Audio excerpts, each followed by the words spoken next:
بھائی سوال یہ ہے کہ حدیث کا مفہوم ہے کہ آپ صلی اللہ علیہ وسلم نے فرمایا فرقے میں نہ بٹو، تو یہ ہمارے چاروں اماموں نے الگ الگ فرقے کیوں بنا لیے؟ آج کل لفاظی بہت ہے مارکیٹ میں، قرآن کی آیتوں کو غلط فٹ کرنا، جو آیت جدھر کی نہیں تھی اس کو اٹھا کے کہیں اور لگا دی. ایک صاحب مجھے کہنے لگے قرآن مجید میں اللہ تعالیٰ کا ارشاد ہے وَاعْتَصِمُوا بِحَبْلِ اللَّهِ جَمِيعًا وَلَا تَفَرَّقُوا، قرآن کہہ رہا ہے اللہ کی رسی کو مضبوطی سے تھام لو اور فرقوں میں نہ بٹو. تو آپ نے تو 4 فرقے بنا لیے، حنفی، مالکی، شافعی، حنبلی، اور اس کی ذیلی شاخیں بھی آج کل نکل آئی ہیں. تو میں نے کہا کہ اس آیت کا شان نزول ہی دیکھ لیتے، تو اس آیت یہ آپ کے خلاف ہے، یہ ہمارے خلاف نہیں ہے. 2 قبیلے تھے صحابہ کے، مسلمانوں کے، جن میں جنگ قبائلی بنیادوں پہ چھڑنے والی تھی، لسانیت کی، قبیلے کی بیس پہ. اللہ نے ان سے کہا کہ اللہ کی رسی کو مضبوطی سے تھام لو، آپس میں لڑو مت. یہاں تفرقو کا مطلب فرقہ پرستی نہیں ہے، آپس میں بٹو نہیں، یعنی ایسا بٹنا جس سے لڑائی پیدا ہو رہی ہو. یہ کوئی اختلافی مسائل کی جنگ نہیں ہو رہی تھی ان 2 قبیلوں میں، یہ قبائلی جنگ تھی کہ ہم اوس تم خزرج، ہمارا قبیلہ ایسا تمہارا ایسا. تو اللہ نے کہا اللہ کی رسی کو مضبوطی سے تھامو. قرآن کیا کہہ رہا ہے؟ انما المؤمنون اخوہ، مومن سب آپس میں بھائی ہیں، ایک کلمے کا رشتہ ہے تو تمہیں جوڑ رہا ہے. تو پھر قومیت، پٹھان، پنجابی، مہاجر، قبیلہ، اس بیس پہ لڑائی مت کرو، لڑنے سے منع کیا جا رہا ہے. اور میں نے کہا جب سے آپ نے 5واں فرقہ نکالا ہے یہ لڑائی کم نہیں ہوئی ہے بلکہ بولو بھائی بڑی ہے. تو اللہ تو کہہ رہے ہیں کلمے کا رشتے کی وجہ سے آپس میں حنفی بھی کلمہ پڑھتا ہے، شافعی بھی اسی کلمے کو پڑھتا ہے جس کو حنفی پڑھتے ہیں، مالکی بھی وہی کلمہ پڑھتا ہے، وہی اللہ رسول کو، وہی قرآن و سنت کو مانتا ہے. تو آپس میں لڑو مت. تو میں نے کہا اگر یہ حنفی شافعی آپس میں لڑ رہے ہیں تو یہ آیت کی مخالفت کر رہے ہیں. لڑ نہیں رہے تو قرآن و سنت کی تشریح میں اگر اختلاف یہ اس آیت کے میں داخل ہے تو یہ تو سب سے پہلے صحابہ نے کیا ہے. یہ سارے اختلافات تو ہمیں صحابہ میں ملتے ہیں. ایک صحابی ایک حدیث کی تشریح یہ کر رہے ہیں، دوسرے اس حدیث کی تشریح کچھ اور کر رہے ہیں، مگر لڑ نہیں رہے. کیا ہو گیا بھائی صحابہ میں امام کے پیچھے فاتحہ پڑھنے والے بھی، امام کے پیچھے فاتحہ کو ناجائز کہنے والے بھی، مگر پھڈا انہوں نے نہیں کیا، اور ایسا کام بھی نہیں کیا جس سے پھڈا پیدا ہو. کیا مطلب؟ عبداللہ بن مسعود رفع الیدین کے قائل نہیں تھے، مگر ان نے کوئی ایسا بیان نہیں داغا جس سے رفع الیدین والوں کے جذبات مجروح ہوتے ہوں اور وہ لڑائی پہ آ گئے ہوں یا وہ کمنٹس میں گالیاں لکھ کے دے رہے ہوں. عبداللہ بن عمر رفع الیدین کے قائل تھے، انہوں نے کوئی ایسا بیان رفع الیدین نہ کرنے والوں کے خلاف نہیں دیا کہ جو رفع الیدین کا قائل نہیں ہے. ہاں جو قائل ہو کے نہ کرے اس کی مخالفت ان سے ملتی ہے، لیکن جو قائل ہی نہیں ہے اس کے بارے میں انہوں نے کوئی ایسا بیان دیا ہو جس سے اس کے جذبات مجروح ہو جائیں کہ یہ حدیث کو نہیں مانتے، یہ ایسے یہ ویسے. ایسا کوئی عبداللہ بن عمر کا بیان ہمارے پاس موجود نہیں ہے. آج جتنے لوگ یوٹیوب پہ بیٹھے ہوئے ہیں جو فرقہ پرستی کے خلاف جہاد کر رہے ہیں، خدا کی قسم فرقہ پرستی کو پروموٹ کر رہے ہیں. وہ نہیں آ رہی بات، کیونکہ حنفی، شافعی، مالکی، حنبلی تو جب سے یہ ائمہ دنیا میں آئے ہیں انہوں نے ریسرچ کی ہے اور ان کی ریسرچ کو کتابوں کی شکل میں مدون کیا گیا ہے. تو ان کی ریسرچ کو فالو کرنے والے کو اسی امام کی طرف منسوب کیا جاتا رہا ہے. یہ کام تو صدیوں سے ہو رہا ہے لیکن امت لڑی نہیں ہے، لڑ پہلی دفعہ رہی ہے. تو میں نے بتایا کہ جہالت کا دور ہے، کون سی آیت اٹھا کے کدھر فٹ کریں گے، کون سی آیت اٹھا کے ادھر. دیکھو حرمین کے امام وہ حنبلی ہیں، وہ زور سے آمین کہتے ہیں، رفع الیدین کرتے ہیں. ہم وہاں آہستہ آمین کہتے ہیں، رفع الیدین نہیں کرتے. کبھی آپ نے دیکھا کہ حرم میں کسی نے پکڑ کے آپ کو مارا ہو؟ ہے بھائی چترول لگائے ہو کہ تو حدیث کو نہیں مانتا، تو یہ کرتا ہے، تو وہ. اور یہ صدیوں سے ہو رہا ہے. 700 سال وہاں پر حنفیوں کی حکومت تھی، اس وقت رفع الیدین نہیں ہوتا تھا. ائمہ حرم جو حنفی تھے وہ رفع الیدین نہیں کرتے تھے. انہوں نے کبھی رفع الیدین کرنے والوں کو پکڑ کے ان کے خلاف کلپ نہیں بنایا کہ یہ حدیث کے منکر یہ یوں یا یوں. اگر کسی نے بنایا تو غلط کیا ہے. تو اختلاف اور فرقواریت کو ختم کرنے کا یہ جو طریقہ آج کل مارکیٹ میں چل رہا ہے نا کہ سب کو غلط کہو اور یہ ثابت کرو کہ میں صحیح ہوں، یہ طریقہ قرآن و سنت کے خلاف ہے. آپ کو وہی جیسے میرا پورا بھی بیان ہوا نا کہ آپ کو ایک باؤنڈری کھینچنی پڑے گی کہ کس حد تک آپ جا سکتے ہیں، کس حد تک نہیں جا سکتے. تو ائمہ اربعہ کا کسی مسئلے میں اگر اختلاف ہو گیا ان چاروں اماموں کا، تو ساری دنیا مانتی ہے، مسلمانوں کا اتفاق ہے کہ یہ چاروں بہت بڑے بڑے محقق تھے، بڑے ریسرچر تھے، ان کی علم ہم سے کئی گنا زیادہ. تو انہوں نے اگر اختلاف کیا ہے تو وہ للہیت کی بنیاد پہ کیا ہے، قرآن و حدیث کی تشریح کو سمجھنے میں اختلاف ہوا ہے. ان میں کوئی بھی حدیث کی مخالفت کرنے والا نہیں تھا. جب وہ اختلاف ہوا ہے تو وہ اسلام کے دائرے کے اندر ہے. اس میں کسی بھی فریق پر ملامت کرنا یا اس کو فالو کرنے والے کو اہل سنت سے خارج کرنا یا اس کو یہ کہنا یہ حدیث کا منکر ہے، یہ حدیث کو نہیں مانتا، یہ عمل فرقواریت کو پھیلا رہا ہے. وہ فرقواریت جس کا قرآن نے ذکر کیا، یہ لڑائیوں کو کیا کر رہا ہے. تو اللہ تو کہہ رہے ہیں مسلمانوں میں کوئی ایسا کام مت کرو جس سے لڑائی پیدا ہو. بات آ رہی ہے سمجھ میں؟ دوسری بات، لا يحب الله الجهر بالسوء من القول الا من ظلم. اللہ فرماتے ہیں اللہ بری بات کو پسند نہیں کرتا مگر جس پر ظلم ہوا ہو وہ دفاع میں بات کہہ سکتا ہے. تو بعض دفعہ میں بھی یہ فروعی مسائل کو بڑی شدت سے جو بیان کرتا ہوں یہ دفاع میں ہے، کیونکہ لوگ یک طرفہ باتیں سن کے علماء سے بدگمان ہو رہے ہوتے ہیں، یک طرفہ باتیں سن رہے ہوتے ہیں، علماء سے بدگمان ہو رہے ہوتے ہیں. ابھی مشہور زمانہ فتنہ وہ مولانا طارق جمیل صاحب سے ملاقات کر کے آئے, انہوں نے ان کے سر پہ شفقت کا ہاتھ پھیرا, چائے پلائی, عیادت کی, ان سے بیان کروایا. یہ مولانا طارق جمیل صاحب کا ظرف ہے, اس کو کہتے ہیں فرقہ پرستی کے خلاف جہاد.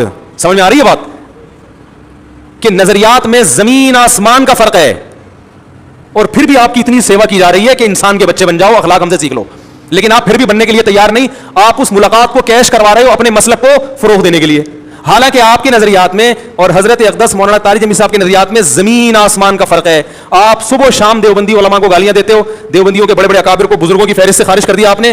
جن اکابر کے خلاف صبح و شام آپ کے کلپ بنتے ہیں, ان اکابر کو مولانا طارق جمیل صاحب بزرگ بھی سمجھتے ہیں اور اپنے آپ کو ان کی جوتیوں کے خاک کے برابر بھی نہیں سمجھتے. لیکن یہاں آ کے آپ ایک دم یوٹن لے لیا آپ نے, ٹھیک ہے نا, یہاں آ کے آپ نے کیا کر لیا, یوٹن لے لیا. ابھی حضرت کا ایک کلپ نیا آیا ہے جس میں انہوں نے علماء دیوبند کی تاریخ بیان کی, ان کے فضائل بیان کیے, انہی اکابر کا نام لے کر جن کے خلاف صبح و شام آپ کے کلپ ہیں. سمجھ میں آ رہی ہے بات؟ تو اس سے پتہ چلتا ہے آپ اپنے آپ کو کیا کروا رہے ہیں. کیسے میں تو حیران تھا, میں نے کہا جب انہوں نے ملاقات کی تو شاید یہ کچھ انسان بن جائیں, اور اب تھوڑا سا, لیکن وہی ان کا طرز عمل. میسج ٹی وی, میں کسی کے ذاتی معاملات میں نہیں پڑتا, میسج ٹی وی کے بارے میں محترم نے کلپ ریکارڈ کروایا ابھی, اس میں انہوں نے یہ کہا کہ مولانا طارق جمیل صاحب نے میسج ٹی وی کے بارے میں مجھے جو راز کی باتیں کی ہیں, اگر وہ میں بتا دوں تو آپ لوگ ان چینلوں کو سبسکرائب کرنا چھوڑ دیں. اس کو کہتے ہیں آگ لگانا. یہ جو محلے پڑوس میں فسادی عورتیں ہوتی ہیں نا, وہ اسی طرح کام کر رہی ہوتی ہیں. ارے بھائی تو یا تو ان کے راز کو فاش ہی نہ کر, اور کرنا ہے تو پھر پورے طریقے سے کرو. اگر انہوں نے آپ کو میسج ٹی وی یا کسی ٹی وی کے بارے میں کوئی راز بتایا تھا تو اس کو ڈسکس ہی نہ کرتے. آپ ڈسکس کیا تو پھر بتاؤ نا کیا کہا ہے. یہ ایسا ہی ہے جیسے میں اگر کہوں میں نے انجینئر صاحب کو بچپن میں ایک ایسی کنڈیشن میں دیکھا کہ میں بتا نہیں سکتا, اگر میں بتا دوں تو آپ اس کو سننا چھوڑ دو, لیکن چونکہ شریعت میں حکم ہے کہ گناہوں پہ پردہ ڈالا جائے, اس لیے میں نہیں بتاؤں گا. آپ بولو یار یا تو یہ بھی تذکرہ نہ کرتے, میں نے دیکھا نہیں ہے, بہت اچھا آدمی ہے, کوئی کیریکٹر کا برا نہیں ہے, میں ایک مثال دے رہا ہوں. آپ بولو گے یار یا تو یہ بھی نہ بتاتے, اور بتائے تو اب بتاؤ نا کیا ہے. یہ کیا ہوتا ہے, جو عورتیں ہوتی ہیں نا فسادی آگ لگانے والی, یہ وہ کام یہ کرتی ہیں. میسج ٹی وی مجھے نہیں پتا اچھا ہے برا ہے, میری بلا سے مجھے کیا کرنا ہے میسج, لیکن یہ کسی کی ذاتیات پر آپ اس طرح سے, ایسے میں بھی کہہ سکتا ہوں کہ مولانا نے مجھے اس کے بارے میں جو راز کی باتیں کہی ہیں وہ میں اگر بتا دوں تو آپ اس کو بھی سننا چھوڑ دیں, جو مولانا کے فالوور ہیں. میں بھی کہہ سکتا ہوں, مجھے حق ہے بالکل یہ کہنے کا. تو لیکن ہم نہیں کہتے, ہم نے تو یہ اب تذکرہ کیا, یہ اتنی بات چلی ہے تو بتا رہا ہوں. حضرت اقدس حضرت مولانا طارق جمیل صاحب سے ہماری ملاقاتیں بھی نہیں ہیں, وہ بھی یقیناً ہم سے باتیں کرتے ہیں کہ یار یہ کرو, یوں کرو, فلانا کرو, ایسا کرو, تو وہ بھی بہت سی ایسی راز کی باتیں انہوں نے کی ہوں گی ہم سے اس کے بارے میں جو ہم نہیں بتاتے. لیکن بہرحال یہ مولانا طارق جمیل صاحب کا ظرف ہے, اور یہ ظرف بھی اللہ نے علماء دیوبند ہی کو عطا کیا ہے, جن کے صبح و شام آپ ان کے خلاف بولتے رہتے ہو. اب تو آپ کو مان لینا چاہیے, اور ہم اس لیے بول رہے ہیں آپ کو, پھر یہ ظرف اللہ نے مفتی طارق صاحب کو کیوں نہیں دیا؟ بھائی اس لیے نہیں دیا کہ پھر آپ کی پول پٹیاں کھولے گا کون. دونوں چیزیں ہونی چاہیے, ٹھنڈی تار اور دونوں کا نام طارق ہے. کمال کی بات یہ ہے, ایک ٹھنڈی تار بھی ہونی چاہیے, ایک گرم بھی ہونی چاہیے. تو میں نے محترم سے کچھ سوالات پوچھے ہیں, میں دوبارہ کر لیتا ہوں کیونکہ یہ سامنے بیٹھنے کے لیے تیار نہیں ہے. تو مولانا نے جو آپ کے سر پہ ہاتھ رکھا, یہ آپ کی فضیلت کی خدا کی قسم دلیل نہیں ہے, کیونکہ مولانا تو علماء دیوبند کے ایک چراغ ہیں. وہ ٹھیک ہے دیوبندی اپنے نام کے ساتھ نہیں لگاتے, فرقہ پرستی کو ہوا نہیں دیتے, تو نام تو ہم بھی نہیں لگاتے. میں نے تو اپنے نام کے ساتھ دیوبندی ہٹایا ہے. بھائی ہم سب مسلمان ہیں, کلمہ پڑھتے ہیں لا الہ الا اللہ. قیامت کے دن کوئی دیوبندی بریلوی اہل حدیث نام سے جنت میں نہیں جائے گا, سب مسلمان بھائی بھائی ہیں. وہ دیوبندی لوگ اس لیے لگا دیتے ہیں کہ بھائی وہ کیونکہ جن علماء سے علم سیکھا وہ دیوبند کے تھے, تو لوگوں نے یہ دم لگائی ہوئی ہے دیوبندی کی, تو لوگوں نے ہائی لائٹ کیا ہوا ہے, اور جو لگاتا ہے وہ غلط کرتا ہے. ہم تو کہتے ہیں کہ کیا دیوبندی بریلوی کی پخ لگائی ہوئی ہے. ایک صاحب نے مجھے کہا کہ وہ اب میری بیٹی کے لیے رشتہ آیا ہے جماعت اسلامی والوں کا, تو میں چاہتا ہوں کہ دیوبندی کا ہے. میں نے کہا وہ لڑکا کیسا ہے, اچھا ہے, نماز پڑھتا ہے؟ انہوں نے کہا ہاں. کہ لیکن جماعت اسلامی کا ہے. میں نے کہا ٹھیک ہے, ایک رشتہ ہے وہ جماعت غیر اسلامی کا ہے, وہ پھر آپ اپنی بیٹی اس کو دے دیں. میں نے کہا اسلامی ہے نا. اشکال جب ہوتا ہے جب آپ کہتے ہیں یار وہ بندہ جماعت غیر اسلامی کا ہے. میں نے کہا بھائی نماز پڑھتا ہے, 5 ٹائم کلمہ پڑھتا ہے, جو اہل سنت کے بنیادی عقائد ہیں ان کو مانتا ہے, تو بھاڑ میں جائے جماعت. میں نے کہا تم نے کوئی الیکشن میں کھڑے ہونا ہے یا سیاست کرنی ہے تو پھر تمہیں یہ ہوگا بھائی جماعت اسلامی سے رشتہ داری ہوگی تو JUI والے بفر جائیں گے, ٹھیک ہے نا. رشتہ آیا JUI کا تو میرے تعلقات ہیں PTI سے, تو کہیں JUI PTI والے. تو اگر کوئی سیاست کرنی ہے تو پھر تو یہ دیکھا جاتا ہے جماعت اسلامی ہے یا JUI ہے یا PTI ہے. اور اگر بچی کا گھر بسانا ہے تو بھائی تمیز کا انسان ہونا چاہیے. صحیح ہے نا, انسان کا بچہ کہیں سے بھی ملے شادی کر دو اس سے. تو یہ تو لوگ ہم سے خود ہمارے ناموں کے ساتھ دم لگا کے, اس نے جو ہم چمچا بٹھایا ہے نا سوال پوچھنے کے لیے سامنے, وہ چمچا جب بھی میرا نام لے گا تو کہے گا کراچی کے ایک دیوبندی مفتی نے یہ سوال کیا ہے. حالانکہ بولنا چاہیے بھی کراچی کے کسی مفتی صاحب نے سوال کیا, یہ میرا نام لے لے. یہ دیوبندی کی پخ لگا کے فرقواریت کو ہوا دی جا رہی ہے تاکہ سب علماء دیوبند کے خلاف ہوں. جب وہ میرے خلاف بیان دے گا تو یہ دیوبندیت کے خلاف, تو یہ فرقہ پرست لوگ ہیں, یہ فرقواریت کو بڑھا رہے ہیں, کم نہیں کر رہے, لیبل لگا رہے ہیں بڑے اچھے اچھے. میں 13 سال کی عمر سے بیان کر رہا ہوں, 13 سال کا جب میں تھا نا اس وقت سے بیان کر رہا ہوں. میری زندگی گزر گئی, کبھی میں نے ممبر پہ دیوبندی بریلوی ڈسکس نہیں کیا. یہ تو لوگوں نے پھر ایسی باتیں کر کے میں مجبور کیا ہے, کبھی نہیں کرتا تھا میں. اور اہل حدیث حضرات آتے ہیں. ابھی پرسوں کے اہل حدیث آئے لندن سے, بڑی گپ شپ ہوئی ہے, سنتے ہیں کب سے آ رہے ہیں, بڑے اچھی دوستی ہیں, تعلقات ہیں. بریلوی حضرات, وہ میں جو حکیم کا واقعہ سناتا ہوں وہ تو بریلوی ہیں, خود بریلوی حکیم ہے, معتدل ہے, متشدد نہیں ہے. تو یہ کمبخت جو ہے نا خود ٹھیکیدار بن کے فرقواریت کو ختم کرنے کی لیول لگا کے فرقواریت کو کیا کر رہے ہیں, بڑھا رہے ہیں, ہوا دے رہے ہیں. تو یہ مولانا طارق جمیل صاحب کا ظرف ہے بھائی, یہ علماء دیوبند کا ظرف ہے کہ وہ آپ کو صبح شام آپ ان کے خلاف بھی ان کا بیان ہے, پھر بھی انہوں نے سینے سے لگایا. اور یہ ایک بات آپ سے عرض کروں میں, ڈاکٹر ذاکر نائک, اللہ تعالیٰ ان کی عمر میں برکت دے, بڑا کام لیا, ان پر تو پابندیاں لگ رہی ہیں جو اصل میں ان پہ نہیں بلکہ اسلام پہ لگ رہی ہیں. کیونکہ اس زمانے میں یہ جو لبرل لوگ ہیں نا ویسے بڑے براڈ مائنڈیڈ بنے پھرتے ہیں کہ اپنی اظہار رائے کا ہر شخص کو. ابھی ملیشیا میں انہوں نے بہت بڑا جلسہ ہوا ہے, بہت زیادہ لوگ تھے, تو وہ ملیشیا کی گورنمنٹ نے سنا ہے کہ پابندی لگا دی ان کے اوپر. وہ تھوڑا سا کوئی دائیں بائیں کچھ بات سیاست پہ کر لی ہوگی انہوں نے. تو اصل میں ہو کیا رہا ہے کہ جو بھی اسلام کی بات کر رہا ہے نا اس کا گلا گھوٹا جا رہا ہے, اس کا گلا گھوٹا جا رہا ہے. لبرل لوگ جو ہیں, لبرل لوگ وہ کہنے کی حد تک یہ کرتے ہیں کہ آزادی ہے, لیکن حقیقت میں اسلام کے علاوہ ہر ایک کو آزادی ہے. اصل بات یہ ہے, اگر یہی ہندو کی تقریر ہوتی کوئی پابندی نہیں لگتی, کسی عیسائی کی ہوتی کوئی پابندی نہیں لگتی. وہ ایک بندہ اسلام کو ڈیفائن کر رہا ہے تو اس پہ پابندیاں لگ رہی ہیں. تو میں آپ کو اپنے اکابر کی کچھ تھوڑی سی باتیں بتاؤں. ڈاکٹر ذاکر نائک سے سب عقیدت رکھتے ہیں, اور ڈاکٹر ذاکر نائک سے ہمیں جتنی عقیدت ہے اس سے کئی گنا زیادہ ڈاکٹر ذاکر نائک کو مفتی تقی عثمانی صاحب سے عقیدت ہے. بات آ رہی ہے سمجھ میں؟ وہی حضرت مفتی تقی عثمانی صاحب جن کے خلاف ابھی انجینئر نے ایک کلپ بنایا اور ان کا مذاق اڑایا ہے کہ انہوں نے کرامت بیان کی امام حنیفہ کو وضو کے پانی سے گناہ دھلتے ہوئے نظر آتے ہیں. سمجھ رہے ہو؟ چونکہ آپ انجینئر ہو اس لیے آپ ڈاکٹر مفتی تقی عثمانی صاحب کی مینٹل اپروچ تک بھی نہیں پہنچ سکتے, ان کے مقام تک بھی نہیں پہنچ سکتے, اور آپ کو کرامت کا فرق بھی پتہ نہیں ہے. کرامت میں سب کچھ ممکن ہے, گناہ دھلتے ہوئے نظر آ سکتے ہیں. انہوں نے حدیث پیش کی ہے کہ اللہ تعالیٰ تو ستار ہے, گناہوں پہ پردہ ڈالتا ہے, تو اللہ کیسے امام حنیفہ کو گناہ دکھا سکتا ہے؟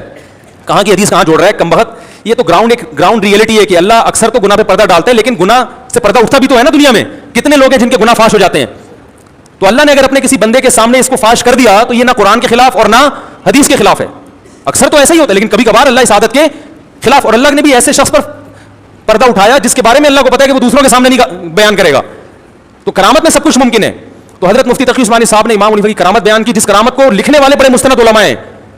تو یا تو ان مستند علماء کا مذاق اڑاتا, لیکن مذاق کس کا اڑایا جا رہا ہے؟ مفتی تقی عثمانی صاحب کا. کیوں؟ ان کو دیوبندی سمجھا جاتا ہے, وہ علماء دیوبند کے سروں کے تاج سمجھے جاتے ہیں. پتہ یہ چلا کہ آپ کو ایک مخصوص مسلک سے بیر ہے, ٹھیک ہے نا, ورنہ آپ فضائل صدقات کا مذاق نہ اڑاتے. فضائل اعمال اور فضائل صدقات میں جو واقعات جن کتابوں کے ریفرنس ہیں ان کتابوں کے مؤلفین کا مذاق اڑانا چاہیے آپ کو, اور ان مؤلفین میں بڑے بڑے محدثین ہیں, لہذا آپ ان کا مذاق اڑانے کے لیے تیار نہیں. آپ پی گئے وہ سب, ڈال کس پہ دیا؟ شیخ الحدیث مولانا زکریا. یہ باتیں اگر میں سامنے انجینئر کے بیٹھوں اور میرا لائیو کیمرہ ریکارڈنگ کر رہا ہو تو میں اس کے علاوہ اس سے بھی خطرناک باتیں سینے میں لے کے بیٹھا ہوا ہوں, لیکن وہ سامنے بیٹھنے کے لیے تیار اسی وجہ سے نہیں ہے. بلکہ یہ جو کہتے ہیں نا آزاد سوال, اس نے بندہ بٹھایا ہوا اپنا چمچا کہ میں جو کہہ رہا ہوں وہ پوچھنا, اس کے علاوہ کچھ اور پوچھنے کی اجازت نہیں ہے. بات آ رہی ہے سمجھ؟ منع کیا یہ نہیں پوچھ لینا. مثلا کیا کیا پابندی لگائی ہوئی ہے نہیں پوچھنا, یہ میں بتا دوں. اس نے یہ کہا ہے کہ مفتی طارق مسعود صاحب نے ایک سوال میں نے بتایا تھا کہ حضرت حسن رضی اللہ تعالیٰ عنہ نے بہت ساری شادیاں کی ہیں, بہت ساری, 100 سے اوپر روایتیں ملتی ہیں. تو اس نے فوراً, اور اس کی میں نے ریزن بھی بیان کی تھی, جو الزام ان پہ لگتا ہے اس کو پورا ڈیفائن کیا تھا کہ یہ کوئی توہین نہیں ہے, وہ وجہ کیا تھی ان شادیوں کی وہ بھی بیان کی تھی پوری ڈیٹیل سے. اس نے فوراً میرے خلاف کلپ تیار کیا, میرا مذاق اڑایا, اہل بیت کا دشمن, اور ان کو تو حدیثوں کا نہیں پتا اور کسی حدیث کی کتاب میں نہیں ہے. پھر اس نے اپنے ایک بیان میں کہا مصنف ابن شیبہ حدیث کی کتاب ہے جس میں یہ روایتیں ہیں, تو اسی میں حضرت حسن کی شادیوں والی روایتیں بھی ایک طرف کہہ رہا ہے کسی حدیث کی کتاب میں نہیں ہے, حالانکہ یہ تو شیعوں نے لکھا ہے. شیعوں کی تاریخی کتابوں میں یہ سب چیزیں ملتی ہیں. شیعہ عالم سے پوچھو وہ کہے گا ہاں ایسا ہے, ایک عامی کو نہیں پتا ہوگا, لیکن کوئی شیعوں کا مستند عالم ہو وہ کہے گا کہ حضرت حسن نے 100 سے زیادہ شادیاں کی, وہ شیعہ مانے گا, کیونکہ تواتر سے ثابت ہے یہ بات, اور حدیث کی کتابوں میں ملتی ہیں یہ چیزیں. اس سوال کا جواب سامنے جو چمچا بیٹھا ہوا ہے اس کو یہ سوال پوچھنے کی اجازت بولو بھائی نہیں ہے. دوسرا سوال, اس نے کہا کہ رفع الیدین نہ کرنے کی جو حدیث ہے ترمذی میں عبداللہ ابن مسعود رضی اللہ عنہ والی, وہ ضعیف ہے 2 وجہ سے. ایک اس لیے کہ عبداللہ بن مبارک نے اس کو ضعیف کہا, دوسرا اس لیے کہ سفیان ثوری کی متدلیس ہے, وہ مدلس عن سے روایت کر رہے ہیں. اس کا جواب میں دے چکا ہوں کہ عبداللہ بن مبارک نے اس کو ضعیف نہیں کہا. ترمذی کا صفحہ ذرا غور سے پڑھ لے تو عبداللہ بن مسعود سے دوسری جو روایت ہے اس کو ضعیف کہا ہے, وہ والی اس نے اس کھاتے میں ڈال دی ہے. سمجھ رہے ہیں؟ دوسری بات, سفیان ثوری اس درجے کے مدلس نہیں ہے جن کی روایت رد کر دی جاتی ہے, تدلیس کے درجات ہوتے ہیں. اس کا بھی اس نے کوئی جواب نہیں دیا. اور پھر میں نے کہا یہی وجہ ہے کہ امام ترمذی جو امام بخاری کے شاگرد ہیں انہوں نے اس حدیث کو صحیح قرار دیا ہے, ایک نسخے میں صحیح اور ایک میں حسن. تم جس کو فالو کرتے ہو ناصر الدین البانی, انہوں نے اس حدیث کو کیا قرار دیا ہے؟ صحیح قرار دیا. پی گیا. سامنے جو چمچا بیٹھا ہے اسے اجازت نہیں ہے کہ 1 سال ہو گیا میرا یہ جواب دیے ہوئے, لیکن چمچے کو اجازت نہیں ہے کہ 1 سال سے میرا یہ سوال گھوم رہا ہے اجازت نہیں ہے کہ یہ والا سوال مجھ سے بولو بھائی پوچھ لو, ٹھیک ہے نا. میں نے کہا تھا کسی حدیث میں نہیں ملتا کہ عورت آہستہ لبیک کہے گی, عورت آہستہ صفا مروا کی صحیح نہیں کرے گی. اس نے کہا کہ یہ لو مفتی صاحب حوالہ کلپ کا نام یہ رکھا ہے. میری تصویریں لگا لگا کے تو اپنے آپ کو پروموٹ کرتا ہی ہے. کبھی مفتی تقی صاحب کی تصویر لگی ہوگی, کبھی مولانا طالب میں, کبھی میری لگی ہوگی. تو اس کا میں نے سوال کہ کوئی حدیث نہیں, تو حدیث کے بجائے صحابہ کے آثار پیش کر دی, عبداللہ بن عمر کا ارشاد, اور وہ بھی ضعیف. ابن جریج مدلس سے روایت کر رہا ہے. اس سوال کا جواب سامنے جو چمچا بیٹھا ہے اسے پوچھنے کی اجازت. اور میں نے کہا تھا اس پر اجماع ہے کہ عورتیں مرد, امام حنیفہ بھی, امام شافعی بھی, امام مالک بھی, امام احمد حنبل بھی قائل ہیں, چاروں فقہ کی چاروں ائمہ سے جو تواتر سے جو ان کی کتابوں میں نقل چلا آ رہا ہے وہ یہی ہے کہ عورت سمٹ کے نماز پڑھے گی. اجماع خود ایک دلیل ہوتی ہے.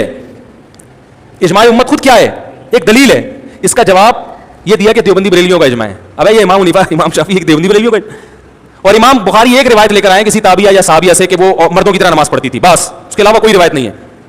اب دیکھو امام بخاری کے الفاظ کہ وہ مردوں کی طرح پڑھتی تھی, اس سے پتہ چلا کہ اس زمانے میں عورتیں اور مردوں کی نمازیں الگ الگ تھیں. خود اتنی سینس ہوتی نا انجینئر میں, جو جس کو اللہ نے پنکھے ٹھیک کرنے کے لیے پیدا کیا ہے, اتنی سینس ہوتی تو کہتا یہی حدیث دلیل ہے کہ عورتوں کی نماز الگ ہے, مردوں کی الگ ہے. صحابہ تابعین, کیونکہ امام بخاری تابعین اور صحابہ کے دور کی بات کر رہے ہیں کہ وہ فلاں خاتون مردوں کی طرح پڑھتی تھی. ہاں تو پتہ چلا وہ دونوں, اگر وہ ہوتا تو کہتے ہیں بھائی جیسے سب پڑھتی تھی ویسے وہ بھی پڑھتی تھی, الگ سے کیا. تو نہ وہ مشہور شعر ہے نا, کہنے کا دل تو نہیں چاہ رہا, کہتے ہیں نہ خنجر اٹھے گا نہ تلوار ان سے, یہ بازو میرے آزمائے ہوئے ہیں. وہ پٹا کیا نا کسی نے, بولا نہ خنجر اٹھے گا نہ تلوار ان سے, یہ بازو میرے آزمائے ہوئے ہیں. اور پوچھ لوں, ابے بہت سارے اور سوالات ہیں, دے مار 4.5 سوال در سوال در سوال, بہت سارے ہیں, لیکن چھوڑو ابھی 3-4 کا جواب غلط دے گا دیکھنا. اگر ابھی اتنے چیلنج گئے نا تو پھر دیکھنا وہ چمچے کو بولا ہے اس نے کہ یہ والا نہیں, وہ یہ اس کو یوں کر کے گھما کے پوچھو. ایک آدمی نے مجھے بتایا کہ میں اس کو جو ای میل کرتا ہوں سوال میں یا کوئی میں سوال بھیجتا ہوں تو یہ اس میں سے کاٹ چھاٹ کر کے اپنے حساب سے بنا کے اس کا جواب دیتا ہے. یہ بالکل ایسے ہے جیسے ایک حکیم صاحب وہ گئے کسی کے پاس, وہ ایک مریض حکیم صاحب کے پاس گیا, پھنسی تھی اس کے. حکیم صاحب نے دوا دے دی, اس نے کہا یہ دوا پھنسی ٹھیک کر دے گی, اس نے کہا نہیں. کہا پھر کیا کرے گی, یہ پھوڑا بنا دے گی. تو حکیم صاحب اس کو پھوڑا کیوں بنا رہے ہو, کہہ رہے ہیں مجھے پھوڑوں کا علاج آتا ہے, پھنسیوں کا نہیں آتا. پھوڑا بن جائے تو آنا میں ٹھیک کر دوں گا. تو بعض دفعہ ایسے ہوتا ہے کہ آپ کو جس سوال کا جواب نہیں آتا تو آپ اس کو گھما کے ایسا بنا دیتے ہو جس کا جواب آپ کو آتا ہے, ٹھیک ہے نا. تو یہ شرارتی یہ یہی کچھ کر رہا ہے, سمجھ رہے ہیں, نہیں آ رہی سمجھ میں تو ایسے ہی ٹھیک ہے. تو کہاں سے کہاں بات, تو میسج ٹی وی کے بارے میں انہوں نے جو اول تو میسج ٹی وی کا اور ان کا جو آپس کا اختلاف تھا ختم ہو گیا, اب اس کو دوبارہ ہوا دینے کی ضرورت کیا ہے. باقی یہ ایک بڑا سوال کیا جاتا ہے کہ لیپ ٹاپ پہ جو جن علماء کے چینل مانیٹائز ہیں ان کے فحش اشتہارات آ جاتے ہیں, تو ہم نے اس پہ بڑی ریسرچ کی ہے. گوگل آپ کی ہسٹری دیکھ کے آپ کے حساب سے آپ کو اشتہار دیتا ہے. اگر آپ کے لیپ ٹاپ پہ فحش اشتہار آ رہے ہیں تو اس کا مطلب آپ کا لیپ ٹاپ غلط استعمال ہو رہا ہے, اس کو انسان کا بچہ بناؤ تو صحیح والے آنا شروع ہو جائیں گے. ٹھیک ہے نا, صحیح والے آنا شروع ہو جائیں گے. اچھا میرے بھائی, میں نے وضو کیا, پھر نماز پڑھی, اس کے بعد دیکھا کہ میرے پاؤں کے نیچے کچھ چپکا ہوا تھا مٹی جیسا, کیا میری نماز ہو گئی؟ اگر وہ اتنا موٹا تھا کہ اس میں آپ کا غالب گمانے کا پانی نہیں پہنچا ہوگا تو نماز نہیں ہوئی, اور اگر آپ کا خیال ہے کہ پانی پہنچ گیا تھا تو نماز ہوگی. آپ کا خیال کا اعتبار ہوگا اس میں. جب فجر کی نماز قضا ہو جائے تو بعد میں فجر کی نماز, ہاں وہ مفتی تقی عثمانی صاحب کا احترام جو ڈاکٹر ذاکر نائک صاحب کرتے ہیں یہ پورا آ جانا چاہیے. وہ اس لیے کرتے ہیں کہ ڈاکٹر ذاکر نائک عیسائیت کے خلاف جو کچھ کر رہے ہیں اس میں 99% مفتی تقی عثمانی صاحب کی کتابوں سے فائدہ اٹھایا انہوں نے. بات آ رہی ہے سمجھ میں؟ نہیں آ رہی سمجھ. تبھی ملیشیا میں حضرت مفتی تقی صاحب جب جاتے ہیں, ہم جب ملیشیا جاتے ہیں تو ڈاکٹر ذاکر نائک سے ملنے کے لیے جاتے ہیں, لیکن جب حضرت مفتی تقی صاحب جاتے ہیں تو ڈاکٹر ذاکر نائک صاحب ان سے ملنے کے لیے ان کے ٹھکانے پہ جاتے ہیں. نہیں آ رہی بات. یہ وہی علماء دیوبند ہیں جن کے خلاف آپ صبح و شام بولتے رہتے ہو. ڈاکٹر ذاکر نائک صاحب ان سے ملنے کے لیے جاتے ہیں, ان کی نصیحتوں کو غور سے سنتے ہیں. اور یہ بھی بات حضرت مفتی تقی صاحب بیٹھ کے کلپ نہیں بناتے کہ میرے سے ملنے کے لیے آیا, یہ تو ان کی نجی محفل کی ایک بات تھی جو میں نے آپ کے سامنے کر دی, ورنہ وہ اس سے مستغنی ہے. اللہ نے ان کو جو مقام عطا فرمایا ہے وہ ایسے نہیں ہے کہ وہ ان چیزوں کو کیش کرائیں, وہ تو اللہ نے ان کو جو مقام عطا فرمایا ان کے لیے یہ سب چیزیں بہت چھوٹی ہیں. تو عرب علماء ان کی, عرب تو کسی کو مانتے ہی نہیں ہیں, اجمیوں کو تو عرب میں تو ایک عصبیت ہے, وہ تو اجمی کتنا بڑا عالم ہوگا عرب نہیں مانتے اس کو, ایک عصبیت ہے ان میں. لیکن حضرت اقدس مفتی تقی عثمانی صاحب کی علمیت کا لوہا اللہ نے منوایا ہے, وہ ماننے پر مجبور ہوئے ہیں. یہ ائمہ حرمین, مسجد نبی کے امام, مسجد حرام کے امام اور سعودیہ کے بڑے بڑے قاضی, یہ حضرت مفتی تقی عثمانی صاحب کی مجالس میں شرکت کرتے ہیں. کئی دفعہ کیے انہوں نے, ان کی صحبت میں آگے بیٹھے ہیں. مجمع الفقہ الاسلامی جس میں 100 کے قریب ممالک کے علماء تھے, اس کے رئیس 5 سال رہے مفتی تقی عثمانی صاحب. مکہ جو مفتی تھے نا وہ حضرت مفتی تقی صاحب کے نائب رہے ہیں. نہیں آ رہی بات میرا خیال ہے. تو یہ اللہ نے مقام کس کو عطا کیا؟ یہی بر صغیر کے علماء کو, جن کو دیوبند کہا جاتا ہے اور جن کے خلاف آپ صبح شام کیا بناتے ہو, کلپ. دوسرا جو جس تبلیغی جماعت کی آپ تعریفیں کرتے ہو وہ بھی بنیاد کس نے رکھی ہے؟ پرسوں جو اہل حدیث آئے ملاقات کے لیے, کافی دیر ہماری گپ شپ ہوئی, وہ ایک بات کی انہوں نے کہا دیکھیں میں لندن میں رہتا ہوں, یہ فرقواریت یہاں ہے, پھڈے بازی, وہ اہل حدیث, وہ بریلوی, وہ دیوبندی, وہ فلانا, وہ ٹانگیں چوڑی, وہ پتلی, زور سے ہاں پھڈے بازی. اس نے کہا کہ ہمارے ہاں بچہ جب بگڑتا ہے نا لندن میں یا امریکہ میں, بچہ جب بگڑتا ہے تو ہمارے پاس تبلیغی جماعت کے علاوہ کوئی راستہ نہیں ہے. ہم یہ کلپ نہیں سنواتے کہ یہ قرآن و حدیث کے مطابق ہے, اور وہ قرآن و حدیث کے, وہ کہہ رہے ہیں اور بدتمیز بن جاتا ہے. اس کو یہ کلپ سناؤ نا, وہ جھگڑے, وہ فلانا رف الدین اور آمین اور فلانا اور ڈمکانا, کہہ رہے یہ نہیں, ہم اس کو کہاں بھیجتے ہیں, کہہ رہے درجنوں اختلاف کے باوجود ہمیں ملتی کیا ہے یار, ادھر بھیجو. تو یہ ضرب بھی کس کا ہے بھائی؟ ایک پوری دنیا, عرب بھیجتے ہیں. عرب سے جب اپنے بچے نہیں سنبھلتے کہاں بھیجتے ہیں؟ تبلیغ میں, چلا لگا کے آؤ, ہے نا. تو یہ ظرف, یہ کون, کہاں سے اس کے تانے بانے دیوبند سے ملتے ہیں. پوری دنیا میں ایک ایسا نیٹ ورک بنا دیا کہ آپ کا بچہ بھی بگڑے گا, اللہ نہ کرے میرا بھی بگڑ جائے, تو مجھے ان کے علاوہ کوئی راستہ نظر نہیں آتا کہ پہلے چلا لگوا لو, تھوڑا سا انسان کا بچہ بن جائے, پھر ٹانگیں چوڑی کرواؤں گا میں یا پتلی کرواؤں گا, وہ بات کی بات ہے. انسان کا بچہ تو بناؤ اس کو. بلکہ وہ تبلیغ میں چلا لگا کے یہ مسائل ہی نہیں رہتے اس کو, وہ کہتا ہے نماز پڑھو تکبیر اولا کے ساتھ, ان چیزوں پہ آتا ہے. وہ سمجھ رہے کہ نہیں سمجھ رہے؟ علماء کا احترام, مسائل کا علم علماء سے. تبلیغ میں ایک چیز سکھائی جاتی ہے, مسائل کا علم علماء سے, فضائل کا علم تبلیغ کے حلقوں سے. تبلیغ میں تو کہیں نہیں سکھایا جاتا مسائل کا علم انجینئر اور پروفیسر سے, ہے بھائی, کہیں دیکھا آپ نے بھائی علماء سے. وہ ایک اصول ہے بھائی, ہر چیز اس کے اہل سے ملے گی. تبلیغ میں بالکل مسائل نہیں بیان کیے جاتے. بھائی جس کو جس عالم پر اعتماد ہے اس سے مسئلہ پوچھے, دوسرے کے خلاف انگلی نہ اٹھے. کیسا بہترین خوبصورت اصول بیان کر دیا انہوں نے. تو ڈاکٹر ذاکر نائک کی جو بہت زیادہ محنت ہے اس میں بڑا کردار حضرت مفتی تقی عثمانی صاحب کی کتابوں کا ہے. سمجھ رہے ہیں کہ نہیں سمجھ رہے؟ ان کی ریسرچ ہے جن سے انہوں نے, اور باقی بھی جو ہے وہ احمد دیدات سے ڈاکٹر ذاکر نائک نے سیکھا. اور احمد دیدات کے تانے بانے بھی جا کے دیوبند سے ملتے ہیں. مولانا حبیب کیرانوی صاحب کی تحقیقات ہیں جن سے احمد دیدات نے فائدہ اٹھایا ہے. میں یہاں دیوبندیت کے پرچار کے لیے نہیں بیٹھا, میں تو صرف دفاع میں تو اللہ نے کہا نا کہ بول سکتے ہو. ہماری بلا سے کوئی دیوبندی ہو, بریلوی ہو, اہل حدیث ہو, ہماری صحت پہ کوئی فرق نہیں پڑتا. قیامت میں یہ سوال بالکل بھی نہیں ہوں گے. میں تو صرف یہ کہہ رہا ہوں کہ جن کے خلاف صبح و شام آپ بولتے ہو, اللہ نے ان کو یہ مقام عطا فرمایا. سمجھ رہے کہ نہیں سمجھ رہے؟ تو آپ نہ بنے دیوبندی, نہ آپ کریں, لیکن آپ ان کے یہ فضائل سیکھیں. اور مولانا شرف علی تھانوی رحمہ اللہ تعالیٰ, جن کے بارے میں آپ کہتے ہیں انہوں نے اللہ کے نبی کے نام کا کلمہ پڑھا اور یوں تھے اور وہ تھے, حضرت اقدس مولانا طارق صاحب انہیں مجدد ملت سمجھتے ہیں, انہیں وقت کا ولی اللہ سمجھتے ہیں. تو آپ کو چاہیے تھا نا کہ آپ جا کے ان سے پوچھتے کہ حضرت آپ میرے سر پہ شفقت کا ہاتھ رکھ رہے ہیں, تو ایکسکیوز می پلیز ایک سوال ہے آپ سے. آپ تو حضرت اشرف علی تھانوی کو اتنا نیک پرہیزگار سمجھتے ہیں, انہوں نے تو اپنے نام کا کلمہ پڑھایا ہے بھائی, انہوں نے تو اپنے نام کا کلمہ پڑھایا. تو مولانا پتہ کیا کہتے ہیں, مفتی طارق مسعود صاحب سے اس کا جواب جا کے پوچھو, یہاں آئے ہو چائے پینے کے لیے, عیادت کرو, پتلی گلی سے نکلو. وہ کبھی بھی رجوع نہیں کرتے کہ ہاں کلمہ پڑھایا تو تم چونکہ حق پرست ہو, تم نے میرا چینل ڈیمونیٹائز کرا دیا, تمہارے کہنے سے میں نے چینل ڈیمونیٹائز کر لیا, اتنی حق پرستی ہے تم میں, تو اب تمہارے کہنے سے اشرف علی تھانوی رحمۃ اللہ علیہ کو میں ولی اللہ سمجھنا چھوڑ دوں گا. نہ وہ کہیں گے انسان کا بچہ بن, ٹھیک ہے نا. اتنے بڑے بزرگ کو کیا کہہ رہا ہے جو جنہوں نے اتنا کام کیا, تو اور جو تو کہہ رہا ہے کلمہ پڑھایا, تو خود کامن سینس کی بات کر. ختم نبوت کا تو کام سب سے زیادہ انہوں نے کیا, ان کے شاگردوں نے کیا ہے. پوری دنیا میں جو تحریکیں چلی ہے ختم نبوت کی, اس کی تو بنیادیں, وہ اگر نبی کو آخری نبی نہیں سمجھتے اور اپنے نام کا کلمہ پڑھواتے تو ان کے شاگرد ہوتے ختم نبوت کا کام کرنے والے, وہ یہ سمجھاتے آپ کو. لیکن آپ نے بڑی عقل مندی کی, اس قسم کے ٹاپک وہاں نہیں چھڑے, آپ کی بھی عزت ہوئی اور تمیز سے آپ باہر آ گئے, اور آپ کو ایک کلپ بنا کے یوٹیوب پہ اپنے سبسکرائبر بڑھانے کا موقع حضرت اقدس نے دے دیا. یہ ان کا ظرف ہے. سمجھ رہے کہ نہیں سمجھ رہے؟ اللہ تعالیٰ ہم سب کو سمجھ تو جلدی فجر کی نماز قضا ہو جائے تو بعد میں فجر کی نماز کے ساتھ فجر کی سنتیں پڑھیں گے, پڑھنی چاہیے. رات کو نائٹ فال ہو جائے تو شلوار دھونی ضروری ہے یا نہیں ہوئی؟ بنا دھوئے واشنگ مشین میں ڈال دی, واشنگ مشین میں اگر ڈال دی تو پھر وہ 3 دفعہ اس کو پاک کرنا پڑے گا, جو میں بیان کر چکا ہوں کئی بار. کوئی بھی غیر مسلم اسلام قبول کرے تو اس کی شادی ٹوٹ جائے گی یا نہیں؟ نہیں ٹوٹے گی, لیکن وہ بیوی کے قریب بھی نہیں جا سکتا. بیوی پر اسلام پیش کیا جائے گا, اگر قبول کر لے تو اچھے بچوں کی طرح رہتے رہیں. نہیں, اگر وہ عدالت میں جائے اور عدالت بیوی پہ اسلام پیش کرے, بیوی اسلام کو رد کر دے, تو پھر عدالت ان کے نکاح کو ختم کر دے گی. اچھا میرے بھائی, ایک آدمی جس کی وسعت اتنی ہے وہ گھر کے اخراجات برداشت کرتے ہوئے اتنا موٹر سائیکل خرید سکے, تو اس صورت میں ایک شخص سے کہتا ہے کہ میں آپ کو اپنے پیسوں سے موٹر سائیکل خرید کر دیتا ہوں, جبکہ نقد قیمت 50,000 ہے اور وہ اس کو 60,000 روپے میں قسطوں پہ معاہدہ کرتا ہے. تو یہ صورت دیکھو, آپ کے پاس 50,000 روپے ہیں اور قسطوں پہ ایک آدمی بائک خرید کے اپنے قبضے میں لے اور 60,000 کی آپ کو بیچ دے, یہ جائز ہے. یہی معاملہ سود بن جائے گا کہ وہ کہے آپ 50,000 روپے میں آپ کی طرف سے دے رہا ہوں بائک کے, آپ مجھے 60 دے دینا. یہ کیا بن جائے گا؟ سود. کہ بھائی آپ نے 50 ادا کرنے تو آپ نہیں کریں, میں پیمنٹ کر رہا ہوں اور آپ مجھے 6 مہینے کے بعد 60 دینا, تو یہ کیا بن گیا؟ تو آپ نے کیا کرنا ہے, آپ گئے اس بائک کو 50 میں خریدا, کیش میں خرید کے اپنے قبضے میں لیا, پھر آپ آئے بھائی یہ میرے سے 60,000 کی خرید لے قسطوں میں. سمجھ رہے ہیں؟ یہ بالکل جائز ہے, اس کے ناجائز ہونے کی کوئی دلیل نہیں ہے. میرے والد سید انور حسین بخاری کی صحتیابی کے لیے دعا کریں, ہسپتال میں داخل ہیں, دل سے دعا اللہ تعالیٰ ان کو شفائے کامل عاجل عطا فرمائے. میں کچھ سال پہلے اعتکاف میں بیٹھا تھا, مسائل کے نہ ہونے کی وجہ سے مؤذن کے کمرے میں چلا گیا تھا, اس کا کفارہ کیا ہوگا؟ اعتکاف ٹوٹ گیا, 24 گھنٹے کا اعتکاف کر لیں روزے کے ساتھ. بھائی مغرب سے پہلے آ کے مسجد میں بیٹھیں اور اگلے دن روزہ بھی رکھیں اور اگلے دن مغرب کے بعد پتلی گلی سے نکل لیں, تو ایک دن کا اعتکاف. جب اعتکاف ٹوٹتا ہے تو ایک دن کی قضا کرنی پڑتی ہے. نکاح کے بعد کیا لڑکا لڑکی بات چیت کر سکتے ہیں؟ چیت سے کیا مراد ہے آپ کی؟ کر سکتے ہیں.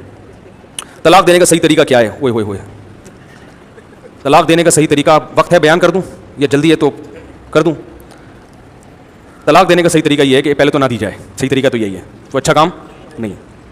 قرآن نے بالکل شروع سے بیان کیا ہے کہ وَإِنْ خِفْتُمْ شِقَاقَ بَيْنِهِمَا فَابْعَثُوا حَكَمًا مِّنْ أَهْلِهِ وَحَكَمًا مِّنْ أَهْلِهَا إِنْ يُرِيدَا إِصْلَاحًا يُوَفِّقِ اللَّهُ بَيْنَهُمَا.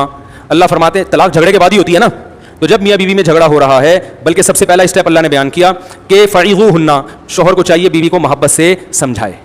اگر بیوی میں غلطی ہے, محبت سے نہیں سمجھ رہی, وَاهْجُرُوهُنَّ فِي الْمَضَاجِعِ, کچھ دن کے لیے روٹھ کے الگ ہو جاؤ.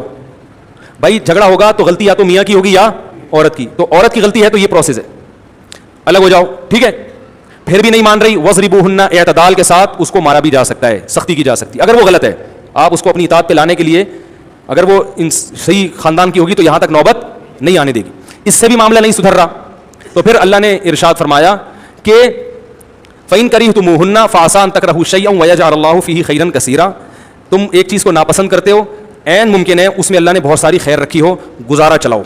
کیا کرو, ساری چیزیں اپنے حساب سے ٹھیک. مارنے کا حکم جو ہے نا, مارنے کی جو اجازت, حکم تو نہیں ہے, اجازت جو ہے یہ انتہائی, یہ نہیں کہ کھانا نہیں پکا رہی تو ٹھکائی شروع کر دی, ایسا نہیں ہے. بہت ہی زیادہ ناقابل برداشت کوئی صورت حال ہو رہی ہے تو اس پہ مارنے کی اجازت, سمجھ رہے ہیں. تو یہ بہت ہی بد اخلاق ہے. بعض دفعہ ایسی بد اخلاق عورت ہوتی ہے کہ آپ کی آگ لگا دیتی ہے, وہ ایسی باتیں کرتی ہے کہ میٹر گھوم جاتا ہے آدمی کا. یا آپ کی اماں سے بہت ہی بد اخلاقی کر رہی ہو یا باپ سے, تو پھر اس میں تو 3 اسٹیپ اللہ نے بیان کیے ہیں. ذرا سی باتوں پہ یہ نہیں کیا تو وہ نہیں کیا, امی کے گھر چلی گئی, فلانی نانی کے گھر چلی گئی, ان باتوں پہ جاہل لوگ ہوتے ہیں جو ہاتھ اٹھاتے ہیں. تو یہ 3 درجات بیان کر کے بھی اللہ نے کہا کہ فَإِن كَرِهْتُمُوهُنَّ, 100% تمہارے حساب سے دنیا میں کوئی بھی نہیں ہے. فَعَسَىٰ أَن تَكْرَهُوا شَيْئًا وَيَجْعَلَ اللَّهُ فِيهِ خَيْرًا كَثِيرًا, برداشت کرو, اس میں ہو سکتا ہے اللہ ایسی اولاد پیدا کر دے جو تمہارے لیے مستقبل کا ذریعہ بن جائے, یا اس کو برداشت کرنے سے اللہ تمہارے گناہ معاف کر دے. قیامت کے دن تمہاری بخشش اسی بیس پہ ہو جائے کہ ایک نالائق عورت کو تم نے برداشت کیا تھا. سمجھ رہے ہیں, یہ پورا پروسیس اللہ نے بیان کیا. اس پروسیس سے گزرے بغیر ہم کیا کر دیتے ہیں, طلاق دے دیتے ہیں. یہ غلط ہے. میاں میں خرابی ہو تو اس کی خرابی کو اللہ نے عورت کو بیان کیا کہ ظاہر سمجھانے کا پروسیس تو وہاں بھی ہوگا. پھر اللہ نے کہا وَإِنِ امْرَأَةٌ خَافَتْ مِن بَعْلِهَا نُشُوزًا أَوْ إِعْرَاضًا فَلَا جُنَاحَ عَلَيْهِمَا أَن يُصْلِحَا بَيْنَهُمَا صُلْحًا. عورت کو یہ ہے کہ شوہر حقوق ادا نہیں کر رہا, جیسے تمیز سے زندگی گزارنی چاہیے نہیں گزار رہا, تو پھر اللہ نے عورت کو 2 آپشن دیے ہیں. یا تو اس سے طلاق کا مطالبہ کرے, بلکہ مطالبے سے پہلے اللہ نے کہا ہے کہ بیچ کا کوئی سلو کا راستہ اختیار کرو, کچھ حقوق سے دستبردار ہو جاؤ کہ بھئی طلاق کے بعد زندگی جو گزرے گی اس سے بہتر, فی الحال اس سے تو بہرحال بہتر ہی ہے. کتنی عورتیں ہیں جن کے شوہر ظالم ہیں, مگر وہ کہتی ہیں طلاق لیں گے تو ایسا بھی نہیں ملے گا, ابھی کم از کم مکان کی چھت ملی ہوئی ہے, کم وقت پورا خرچہ نہیں دیتا, تو چلو تھوڑا سا تو دے رہا ہے, کچھ میں کر رہی ہوں, کچھ یہ گزارا چلا لیتا ہے, پان گٹکے کھاتا رہتا ہے سارا دن, لیکن نام تو لگا ہوا ہے نا میاں کا, بچوں کا باپ تو ہے. تو اللہ نے کہا کہ بیچ کا راستہ اختیار کر لو, اس انسان کے بچوں کو سدھارنا ممکن یہ تو آخرت میں اللہ ہی سیدھا کریں گے, تو بیچ کا راستہ اختیار کرو, سلو میں بہتری ہے. ٹھیک ہے نا. میں تو ایسے بھی بتاتا ہوں لوگوں کو کہ بھائی اگر میاں بیوی میں لڑائیاں بہت ہو رہی ہیں, طلاق نہ تو الگ الگ رہ لو یار, کیا خیال ہے, ہفتے میں 1 دن قائد اعظم کے مزار پہ ملاقات کیا کرو بس, تاکہ لڑائی کی نوبت ہی نہ آئے. ہاں وہ مزار آج کل اللہ معاف فرمائے کیا یعنی حال بنا ہوا ہے, ڈیٹنگ پوائنٹ بنا ہوا ہے وہ, تو آپ حلال ڈیٹ مار لیا کرو اس پہ, حلال ڈیٹ بھائی, کیونکہ ایک ساتھ رہیں گے لڑیں گے, ایسے وہ دماغ ان کا ایسا ہوتا ہے وہ نہیں رہ سکتے. میں کہتا ہوں یار جب نہیں 10 سال ہو گئے لڑ رہے ہو تو بھی طلاق سے بہتر ہے یار تم الگ رہو, تم الگ رہو قائد اعظم کے مزار پہ جمعرات بس ملو اور خیر خرید پوچھ کے پتلی گری سے, کیونکہ پھر وہاں پٹا ہو جائے گا. ٹھیک ہے, تو اس سے محبت بھی رہے گی اور یہ احساس بھی رہے گا کہ میری بیوی ہے, میرا میاں ہے. تو اللہ نے کہا کہ بیچ کا کوئی ایسا راستہ اختیار کرو, کچھ حقوق سے دستبردار, طلاق سے بچنے کے لیے. پھر بھی اگر سمجھتے ہو گزارا نہیں ہے تو اللہ فرماتے ہیں فلا جناح علیہما فیما افتدت بھی, پھر عورت کو چاہیے کہ وہ شوہر کو مہر معاف کر کے اس سے طلاق لے. بولے بھائی مجھے فارغ کرو, کم وقت فارغ نہیں کر رہا, رشتہ داروں کو کہو اس پہ دباؤ ڈالے, اس کو, یہ عدالتوں کا سسٹم صحیح نہیں چل رہا آج کل, دباؤ ڈال کے طلاق دلوائی جائے, کچھ بھی کیا جائے, اس طرح سے جان چھڑائی رائٹ, کیونکہ اللہ نے مردی کو دیا ہے. کچھ صورتیں ایسی ہیں جن میں عدالت بھی طلاق دے سکتی ہے, لیکن عمومی حالات میں مرد کے علاوہ کوئی نہیں طلاق دے سکتا. تو اس طرح سے نکلوائی جائے, پیسوں کا لالچ دیا جائے, تو اللہ فرماتے ہیں مرد کے دل میں اللہ نے لالچ رکھی ہے, پیسوں کا سن کے وہ فارغ کر دے گا, وہ پیسے اللہ قیامت میں اس سے نکلوا لے گا. یہ نہ سمجھے کہ یار تو پیسے مل رہے ہیں, تو وہ دنیا کا ایک اصول الگ ہوتا ہے, آخرت کا وہ اللہ نکلوائے گا کہ مرد جب تو ظلم کر رہا تھا کس بیس پہ تو نے پیسے لیے ہیں. تو یہ اللہ نے طریقہ بیان کیا ہے. بعض دفعہ یہ کنڈیشن ہوتی ہے کہ دونوں کا پتہ ہی نہیں چل رہا ہوتا ان میں صحیح کون ہے اور غلط کون ہے, پھٹے ہو رہے ہیں, فیصلہ ہی نہیں ہو پا رہا. لڑکی کے ابا جب اپنی بیٹی کی بات سنتے ہیں ان کو لگتا ہے بیٹی صحیح ہے, داماد کی سنتے ہیں تو لگتا ہے داماد, وہاں بھی یہی حال ہے. تو اللہ نے فرمایا کہ طلاق سے پہلے کیا کرو, وَإِنْ خِفْتُمْ شِقَاقَ بَيْنِهِمَا, دونوں میں جھگڑے ہو رہے ہیں, لڑائی کا ڈر ہے, دونوں خاندانوں کے افراد کو بٹھاؤ, حَكَمًا مِّنْ أَهْلِهِ وَحَكَمًا مِّنْ أَهْلِهَا, ایک بندہ یہاں سے ایک وہاں سے, ایسا نہیں کہ پورا ٹبر بلا لیا, یہ بڑی پرابلم ہے, سارے چاچے مامے آ گئے ہو بھائی, پھر اتنے سارے لوگ ہوں گے تو ایک رائے پہ اتفاق نہیں ہو سکتا. اتنے سارے ٹبر کو بلانے کو, اور اس میں یہ بھی نہیں, علماء کہتے ہیں ایسا بھی نہیں خواتین کو بلایا جائے کیونکہ وہ جنگ کا رخ پھیر دیں گی. حقیقت ہے یہ والی جنگ بھول کے ایک دوسری جنگ شروع ہو جائے گی. اب آپ نے یہاں سے بھی ان کی بھی ساس اور ادھر سے شوہر کی ساس، دونوں ساسیں آ کے وہ اپنے مسائل ڈسکس شروع کر دیں گی. میں جب تیرے گھر آئی تھی تو نے میرے کو چائے کا کیوں نہیں پوچھا ہے؟ جب تو رشتہ لینے آئی تھی کم بخت اس وقت تو بول رہی تھی کہ ہمارا بیٹا بہت اچھا ہے، 1 لاکھ تنخواہ ہے، یہ تو ٹماٹر بیچتا ہے. تو نے مجھے کو جھوٹ بولا تھا. اور تیرے بیٹے تو نے کم بخت جادو کروایا جو یعنی فائدے کے بجائے کیا ہوگا؟ نئی جنگ چھڑ جائے گی، نئی جنگ چھڑ جائے گی. تو اس لیے ان معاملات میں کس کو ڈالنا چاہیے؟ مردوں کو. وہ اپنے کس سے لے کے بیٹھے کمیٹیاں، تو کمیٹی کیوں کھا کے بیٹھی ہوئی ہے بھائی؟ تو ایک ایسی جنگ چھڑے گی جو لامتناہی ہوگی. میرے پاس کل کسی کا فون آیا کہ ساس بہو کے جھگڑے ہو رہے ہیں، میری بیوی اور ساس کا، میں پریشان ہوں. میں نے کہا خدا نے اس کائنات میں آج تک کوئی ایسا جج پیدا کیا ہی نہیں ہے جو یہ فیصلہ کر لے کہ ساس بہو کے جھگڑوں میں صحیح کون ہے. میں نے کہا کسی کے باپ میں ایسا دم، یہ سپریم کورٹ کا جج بھی ہوگا نا وہ بھی فیصلہ نہیں کر سکتا. اس کے پاس جاؤ گے وہ کہے گا بھائی میرے سے مرڈر کے کیس میں حل کروا. میں اسرائیل اور فلسطین کا مسئلہ حل کر سکتا ہوں، کشمیر کا کیس ڈالو میں 2 منٹ میں فیصلہ کر لوں گا. وہ کہے گا یہ فیصلہ میرے سے ممکن نہیں ہے کیونکہ یہ میں خود اپنے گھر میں حل نہیں کر سکا. تو یہ ہے ہی نہیں. اس لیے جب ایسا ہو رہا ہے الگ بھائی کون صحیح ہے کون غلط بھاڑ میں جائے. تم الگ رہو گی اماں، تم الگ رہو گی، ٹھیک ہے نا. اس کا یہی حل ہے، اس کے علاوہ کوئی حل نہیں ہے. تو وہ جو ہے اللہ نے کہا کہ ادھر سے ایک بندہ اور ادھر سے سمجھدار آدمی 2 خاندان کے بلائیں، وہ بیٹھ کے دونوں کی بات سنیں، فیصلہ کریں کون غلط ہے کون صحیح ہے، فالٹ کہاں ہے، جو اسکرو پانے سے جو اسکرو ڈھیلا ہے اس کو ٹائٹ کر دیں، ٹھیک ہے نا. تو اللہ فرماتے ہیں کہ یریدا اصلاحا، اگر میاں بیوی واقعی مل کے رہنا چاہتے ہیں تو اللہ اس جرگے کے بعد ان میں محبت پیدا کر دے گا. یہ اللہ نے وعدہ کیا ہے. غلط فہمیوں سے بھی بعض لڑائیاں ہو رہی ہوتی. اس سے پتہ چل گیا اگر دونوں میں سے ایک ہی پخروٹی ہے، وہ چاہتا ہی نہیں ہے، پھر دنیا کی کوئی طاقت اس مسئلے کو حل نہیں. وہ بعض دفعہ ہوتا ہے کہ وہ تالی تو دونوں ہاتھوں سے بچتی ہے نا، وہ چاہتا ہی نہیں ہے تو پھر نہیں ہوگا. تو اس پروسیس سے گزرنے کے بعد بھی حل نہیں ہو رہا مسئلہ، پھر طلاق ہے. سمجھ رہے ہیں؟ پھر کیا ہے؟ پھر بھائی علیحدگی کرو. پھر زبردستی چپکا کے رکھنا یہ شریعت کا حکم نہیں ہے. پھر اسلام میں طلاق ہے، الگ کرو ان کو. کوئی سلو کی صورت بھی نہیں نکل رہی، درمیانی کوئی صورت بھی نہیں کہ بھائی تو قائد اعظم کے مزار پہ چلا جایا کر، ٹھیک ہے، ایسا بھی کچھ نہیں مل رہا. تو پھر علیحدگی، کیونکہ پھر زبردستی پھر ڈپریشن میں جائیں گے، خودکشیاں ہوں گی، قتل و غارت ہوتے ہیں. ہمارے یہاں طلاق کو بہت برا سمجھا جاتا ہے. بری ہے اتنی نہیں جتنا ہمارے معاشرے میں سمجھا جاتا ہے. اس پروسیس کے بعد اگر طلاق ہوتی ہے تو پھر وہ بری نہیں ہے بلکہ اس کے فائدے زیادہ ہیں، نقصان کم ہے. لوگ کہتے ہیں بچے رول جائیں گے، بچے ویسے زیادہ رولیں گے جب اماں ابا کو ہر وقت چاقو چھری سے لڑتے ہوئے دیکھیں گے. زیادہ الگ ہوں گے تو دونوں آرام سے پل جائیں گے. میں تمہارا ہوں بچوں کی خاطر، بچوں کو بھی قائد اعظم کے، اب تو قائد اعظم کے مزار پہ آ نہیں سکتے، ٹھیک ہے، چونکہ اب علیحدگی ہو جائے گی نا. تو اب یہ ہے کہ وہ جانا بھی نہیں، وہ کہیں اور کسی اور کے ساتھ نہ پکڑا جائے. تو بچوں کی خاطر ہم کیا ہے بھائی، تم میری بیوی تو نہیں ہو لیکن بچوں کی بہرحال ماں ہو، تم میرے شوہر تو نہیں لیکن میرے بچوں کے ابا ہو. تو بچوں کی خاطر ہم جو ہے آپس میں کوئی بندہ رکھ لیتے درمیان میں جو ہمارے درمیان بات چیت کو ٹرانسفر کرے، اور بچوں کی خاطر ہم دونوں ان کی تقریبات میں بھی جایا کریں گے. عرب میں ایسا ہی ہوتا ہے، طلاق کے بعد بھی وہ بچوں کی شادی میں ماں باپ آ رہے ہوتے ہیں حالانکہ ان میں ڈیورس ہو چکی ہوتی ہے. رشتہ لینے اکٹھے جا رہے ہوتے ہیں بھائی، ان کو تو اپنی اماں کو لے کر رکشے میں ان کے گھر پہنچ، میں یہاں سے پہنچ رہا ہوں، ٹھیک ہے نا. انہیں بتانے کی کیا ضرورت ہے، ہمارے اختلافات ہیں، ان کو بتانے کی ضرورت نہیں. رشتے میں ہم اکٹھے ہیں تو یہ بڑے آرام سے بھی ہو سکتا ہے. لیکن جاہل لوگ ہیں، جہالت والا معاشرہ ہے، جنگلی ہیں. جاہل کا لفظ کم ہے اس کے لیے، معذرت کے ساتھ، ہم جنگلی لوگ ہیں. ان چیزوں میں ایسا جنگلی پن کا ثبوت دیتے ہیں کہ معاملہ بگڑتا چلا. عورت بچوں کو لے کے غائب، شوہر کا ہاتھ آئے تو شوہر بچوں کو لے کے مارکیٹ سے شارٹ، بس یہ ہوتا ہے. تو پھر الگ ہے. پھر علیحدگی کا اللہ نے طریقہ بیان کیا کہ جب عورت حیض سے پاک ہو جائے، پاکی کے ایام میں ہو جس میں مرد کا اکثر ہم بستری کا دل کرتا ہے، تو جب دل چاہ رہا ہوگا آپ کا تو اللہ کہتے ہیں آپ نے چونکہ طلاق دینی ہے تو آپ کو ہم بستری کرنے کی اجازت نہیں ہے. ایسا نہیں ہے کہ جب چھوڑنا ہے تو اپنی خواہش پوری کر کے اس کو ٹیشو پیپر کی طرح، اگر آپ نے ہم بستری کر لی تو اب آپ کو اس پاکی کے ایام میں طلاق کی اجازت نہیں ہے. دیں گے تو طلاق تو ہو جائے گی مگر گناہ ملے گا، یہ غیر شرعی طلاق ہوگی. اب آپ اگلے مہینے کا انتظار کریں. یہ غلط ہے کہ اپنی خواہش پوری کر لی، چھوڑنا تھا تو قریب کیوں جا رہا ہے. اس میں یہ بھی ڈر ہے کہ حمل نہ ٹھہر جائے، حمل ٹھہرے گا تو عدت کیا ہو جائے گی لمبی، اور عورت کنفیوز ہوگی کہ پتہ نہیں حمل ہے یا نہیں ہے. تو 10 مسائل ہیں، تو آپ اس سے سیکشل ریلیشن قائم نہیں کر سکتے. حالت حیض میں بھی نہیں دے سکتے کیونکہ اس میں ہم بستری کی اجازت ہی نہیں ہے. تو جب اجازت ہے لیکن آپ پھر بھی دے رہے ہیں، یہ اس کی علامت ہے آپ طلاق دینے میں سچے ہیں، کیونکہ آپ کی ضرورت اس سے وابستہ ہے مگر آپ پھر بھی اس کو، کیونکہ بسا اوقات ایسا ہوتا ہے کہ اس کنڈیشن میں آنے کے بعد آدمی کہتا ہے میں نہیں دے رہا ہوں، میں دے نہیں رہا، وہ جیسی مرضی آڑی ترچی جو مرضی ہے یار، لیکن میں اپنے جذبات پہ قابو نہیں رکھ سکتا. میرے لیے اللہ نے ایک انتظام کیا ہوا ہے بھائی، میں ادھر ادھر جا کے منہ مارنے والا آدمی نہیں ہوں. مجھے کہاں سے رشتہ ملے گا، اور ملنے میں بھی 1.5 سال تو لگ جائے گا، پتہ نہیں کیا نکلے، کوئی آڑا ترچا رشتہ ملے گا کم از کم، چلو بچوں کی ماں ہے یا جو بھی ہے. تو بسا اوقات یہاں تک نوبت آئے گی نہیں. خدا کی قسم اسلام نے جو طلاق کا طریقہ بیان کیا نا، وہ طریقہ ہی ایک نبی کا معجزہ ہے. تو اگر آپ نے اس سے قریب چلے گئے تو آپ ڈیورس نہیں دے سکتے، اور اگر نہیں گئے تو پھر دے سکتے ہیں مگر کتنی، ایک.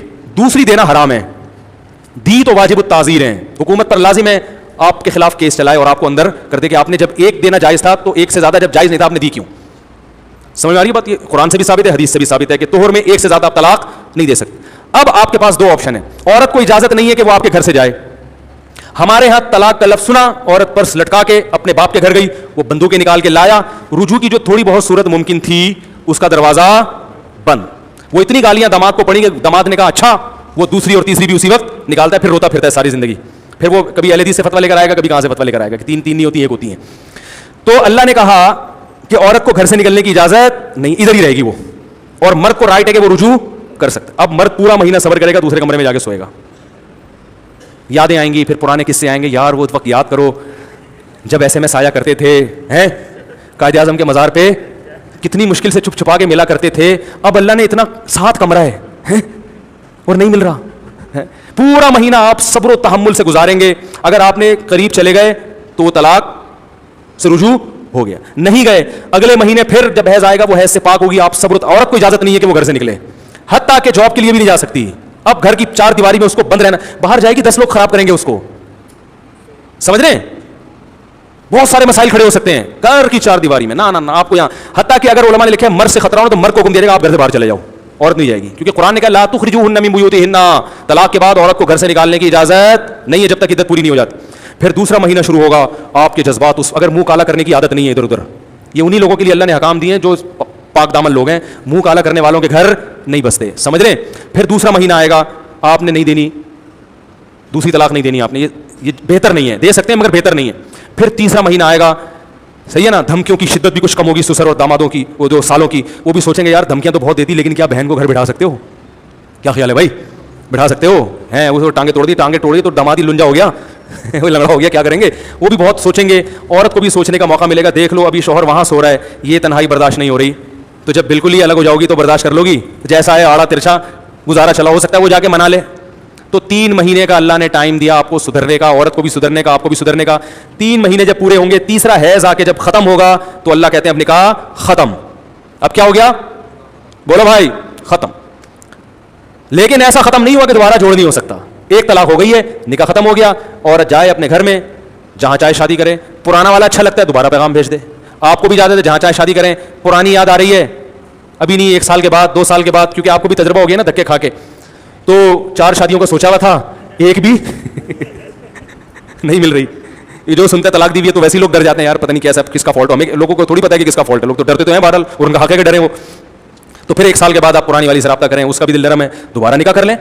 کیا خیال ہے؟ پھر اگر ہوتا ہے تو اسی پروسیس سے گزر کے دوسری, پھر اگر ہوتا ہے تو پھر اسی پروسیس سے گزر کے, اس کی نوبت نہیں آئے گی, سمجھ رہے ہیں؟ اور اگر 3 ہی دینی ہے کہ نہیں جی میں اپنے لیے واپسی کا آپشن ختم کر رہا ہوں, کہیں مجھے لوگ یہ پہنا نہ دیں دوبارہ.